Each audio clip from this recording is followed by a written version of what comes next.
तो फाइनली आप लोगों के बीच कल खेसारी लाल यादव के साथ अक्षरा सिंह भी आ रहे हैं। जी हाँ दोस्तों, एक बार फिर से आप सभी का स्वागत है। आप लोग वीडियो को लास्ट तक बने रहिए, बहुत कुछ जानकारी देने वाले हैं।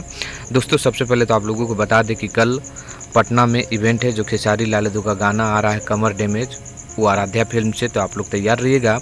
लेकिन इसी बीच एक और खबर आ रहा है कि खेसारी लाल यादव के साथ अक्षरा सिंह भी आ रहे हैं और वो पटना आ रहे हैं। लेकिन हाँ, इवेंट में नहीं आ रहे हैं, लेकिन वो आपको पटना के एक कोई होटल है उसको इवेंट में देखने को मिलेंगे। तो उस पर क्या बोले अक्षरा सिंह, उसको देखिए। और खेसारी लाल यादव के इवेंट में जो पहुंचना चाहते हैं वो भी कल पहुंच सकते हैं, देखिए।